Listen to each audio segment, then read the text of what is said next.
Bom dia, garotada do 8º ano, Escola Mestre Jesus. Aqui é o professor Newton, para darmos continuidade ao nosso assunto. Galerinha, primeiro vamos aqui nos situar, tá? Primeiramente, peço desculpa para aqueles que eu ainda não respondi.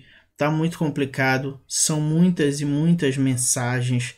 Algumas ficam lá embaixo, eu só vou ver depois. Então peço para vocês um pouco de paciência. Eu estou bolando uma maneira de corrigir e conseguir dar atenção para todos. Eu vou começar a partir de amanhã, tá? Porque fica muito corrido, faz aula, corrige para cá, corrige para ali, alguns exercícios a foto sai tremida, e enfim.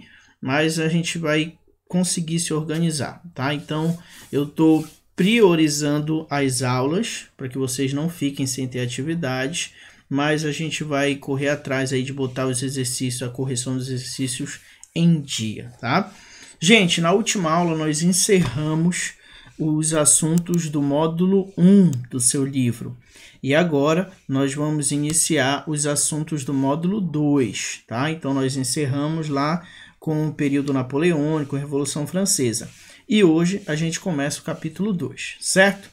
Gente, no capítulo 2 vamos falar sobre as ideias iluministas na América. Você estudou comigo sobre iluminismo antes de começar todo esse problema da pandemia. A gente viu que os iluministas eles vão priorizar a racionalidade, eles vão criticar o absolutismo monárquico, depois chamado pelos franceses da Revolução de Antigo Regime. Eles vão criticar alguns pontos relacionados à igreja, relacionados ao clero, tá? Então, essa ideia de tirar o misticismo e colocar a racionalidade no lugar. Basicamente, essa é a ideia dos iluministas, além de valorizar a liberdade, tá? A liberdade individual. Por isso que muitos historiadores eles costumam dizer que a ideologia iluminista era uma ideologia da própria burguesia, tá? Que almejava por liberdade.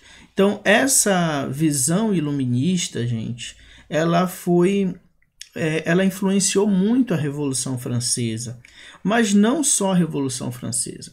Essa ideia iluminista de romper com a monarquia, de não obedecer cegamente aos monarcas, isso aí também vai influenciar alguns pontos de revolta na América. E é sobre isso que a gente vai falar nesse capítulo, certo? Então vamos lá, dando prosseguimento aqui, gente. Um minutinho só, deixa eu responder aqui, o computador que está meio lento.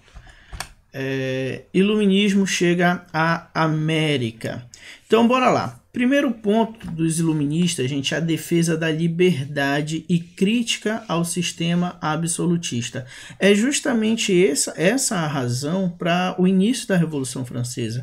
Lembra que nós vimos no capítulo anterior que o rei governava só para sua nobreza, governava para o seu clero, enquanto o terceiro estado pagava impostos para sustentar os demais. Então, entre os que mais eram penalizados com essa cobrança de impostos estava a classe da burguesia. É por isso que essa classe burguesa, essa classe ideológica, ela vai defender aí a liberdade, gente, e vai criticar o absolutismo, certo? E aí você consegue observar a ideologia iluminista na Revolução Francesa no lema deles: liberdade, igualdade e fraternidade. Lembrando que a gente viu depois que essa igualdade para a alta burguesia francesa era a igualdade deles em relação aos nobres e ao clero. Tá? Eles não queriam a igualdade deles em relação à pequena e aos camponeses, pequena burguesia e aos camponeses. Não, eles queriam se igualar aos importantes da sociedade. Tá? Mas a ideologia era essa: liberdade, igualdade e fraternidade, certo? Tio, como é que essas ideologias... Peraí, pelo que eu entendi, o iluminismo ele surge na Europa, certo? Certo. A Revolução Francesa foi na Europa, certo? Certo. Então, como é que essas ideias que surgiram lá na Europa, que influenciaram a Revolução Francesa na Europa, como é que elas chegam aqui à América? Porque você sabe que no século XVIII, né, gente, o Brasil, falando particularmente do Brasil, nós éramos ainda uma colônia, certo? Uma colônia da metrópole, e nossa metrópole era Portugal. Então, como essas ideias iluministas chegam ao Brasil? Primeiro, gente, muitos reis europeus proibiam livros iluministas, de filósofos iluministas, de circular no seu país, com medo de influenciar uma revolta. Porém, de algumas formas, esses livros chegavam ao Brasil, chegavam à América. Basicamente, esses livros chegavam, gente, na seguinte maneira. O fazendeiro rico aqui do Brasil pegava o filho dele e mandava estudar nas universidades da Europa. Esse camarada lá nas universidades da Europa tinha acesso a esse conteúdo, a essa ideologia iluminista, a esse pensamento, e ele voltava da Europa cheio dessas ideias, certo? Então, basicamente, era assim que esse pensamento chegava aqui na América, através de uma elite que ia estudar na Europa e voltava aí depois de ter absorvido muito da filosofia iluminista, tá? E aí deu certinho, gente, porque essa filosofia iluminista, lembra que ela prega aí a crítica ao absolutismo monárquico. E aqui na colônia você vai ter um grupo de pessoas ligadas à elite que elas vão estar insatisfeitas com a metrópole.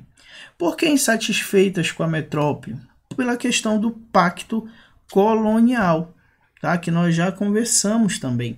O que era o pacto colonial? Segundo esse pacto, gente, esse documento, não era um pacto, era uma imposição, né? Dizia o seguinte: a colônia só pode comercializar com a sua metrópole. A colônia só pode vender e comprar da sua metrópole. E isso prejudicava o comércio da elite que estava no Brasil, da elite colonial, tá? Quando a gente falar de elite colonial, é a elite que estava vivendo aqui no Brasil. Então essa elite ela acaba sendo prejudicada porque ela não pode vender para outros países, ela só pode vender para Portugal. Então olha só, se ela só pode vender para Portugal, é como se ela estivesse presa a Portugal.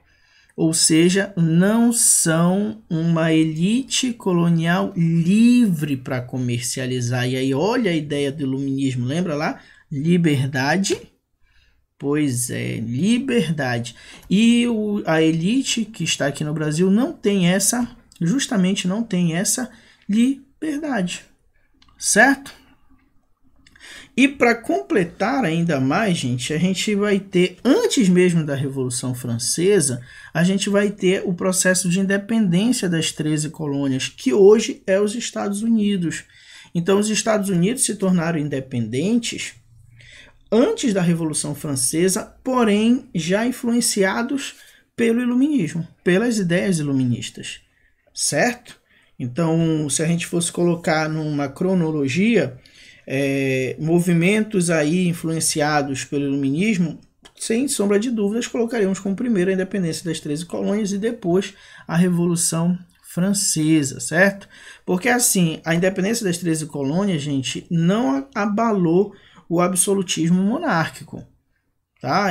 Teve ali, foi um conflito, balançou, mas abalar mesmo não, porque foi um conflito que aconteceu, uma independência que aconteceu na América. Já a Revolução Francesa foi lá, foi no centro do absolutismo monárquico que eles conseguiram dar essa reviravolta. Então, muitas vezes a gente dá até um pouco mais de atenção para a influência iluminista na Revolução Francesa que para a influência iluminista propriamente na independência das 13 colônias, certo? E aí o seguinte, ó, aqui na América, assim como a França, depois da Revolução Francesa vai se tornar aí um exemplo, digamos assim, para os países absolutistas de como se fazer uma revolta e de como modificar o governo, na América essa influência vai ser as 13 colônias, a independência das 13 colônias, porque seria uma colônia que luta contra a sua metrópole com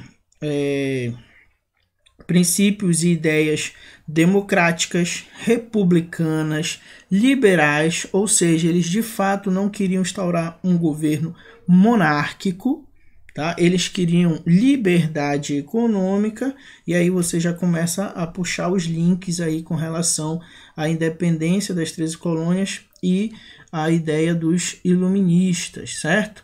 Então, as 13 colônias se tornaram o símbolo de luta por melhores condições na América, certo?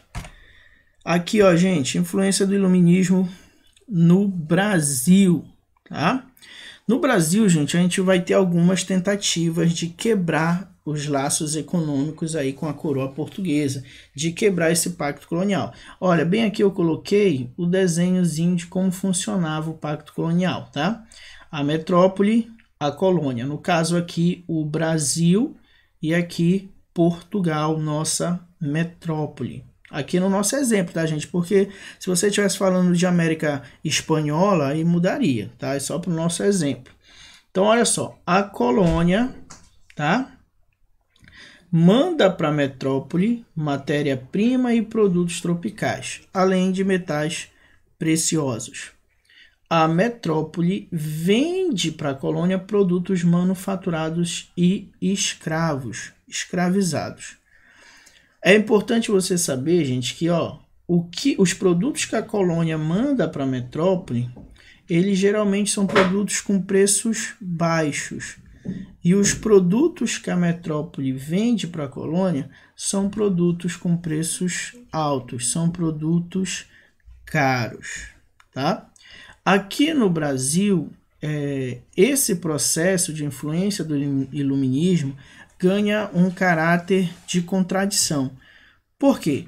Ao mesmo tempo que a elite queria uma liberdade econômica, como vista pelos iluministas, eles queriam manter a escravidão. E para os iluministas, lá na França, né, depois da Revolução, a gente vai ter o fim da escravidão, tanto na França quanto em suas colônias.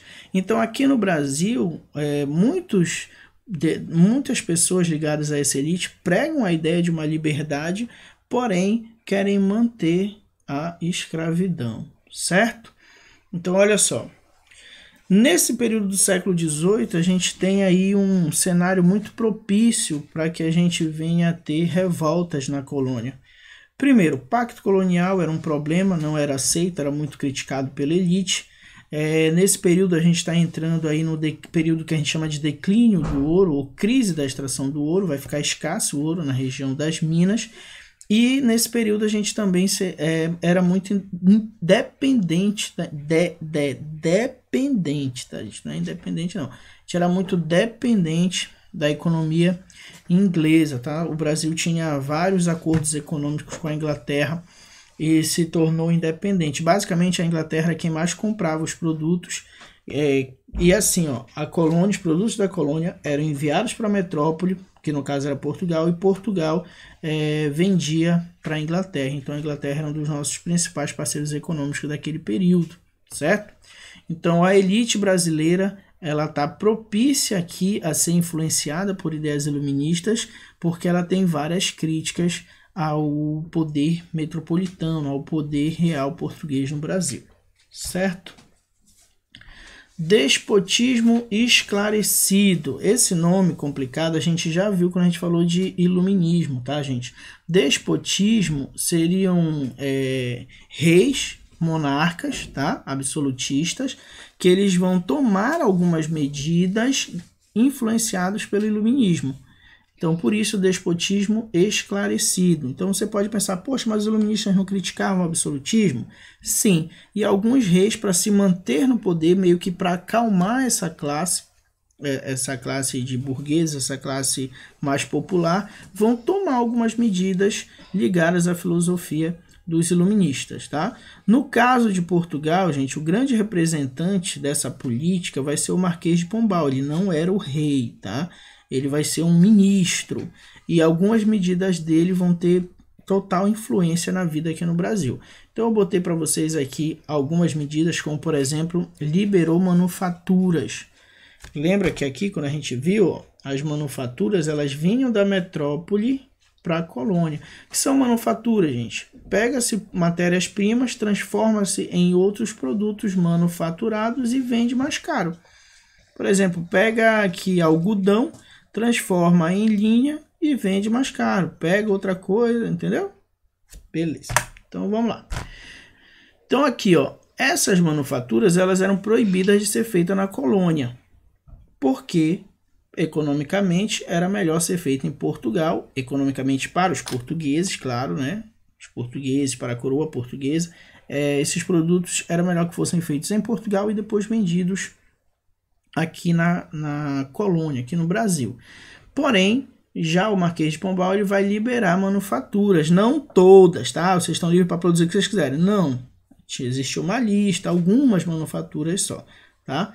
Vai promover a ideia de diversificação da produção, ou seja, vai incentivar outras produções que não fossem só o açúcar, tá? Vai expulsar os jesuítas. Isso aqui é muito interessante, porque os jesuítas e os colonos eles viviam em conflito, principalmente pela utilização da mão de obra indígena, lembra? Muitos colonos acreditavam que os jesuítas roubavam aquelas riquezas que de fato deveriam ser exploradas por eles, tá? Criou companhias de comércio, ou seja, por exemplo, aqui no Pará, né, na nossa região amazônica, a gente teve a Companhia do Comércio do Grão-Pará e Maranhão.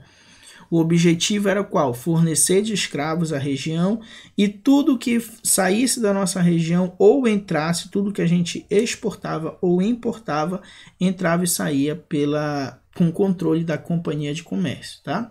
Fim da escravidão indígena. Esse fim da escravidão indígena, gente, tinha como objetivo aumentar o número de pessoas consideradas aí sendo cidadãos brasileiros, tá?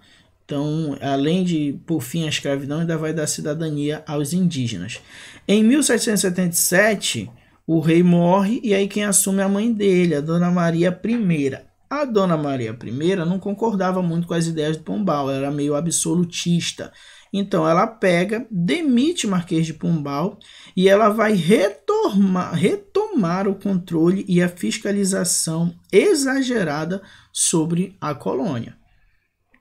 Então, olha só, o povo queria mais autonomia, a elite, né? Digamos assim, não vamos falar de povo, vamos falar de elite. A elite comercial brasileira queria mais autonomia, queria comercializar de forma mais livre, queria algumas medidas que beneficiassem a colônia. Marquês de Pombal foi e tomou essas medidas. Depois ele é demitido, Dona Maria I assume e acaba com elas. Ou seja, quem provou um pouco de liberdade, agora volta a não ser... nunca foi livre, na verdade, né? Volta a ser mais preso ainda. Como resultado, gente, as contestações, as reclamações, as ideias de uma revolta vão se tornar mais radicais. E aí, na próxima aula, a gente vai ver algumas dessas revoltas. Beleza? Gente, exercício página 5 e 7. Façam lá, depois me enviem. Fiquem com Deus e até a próxima.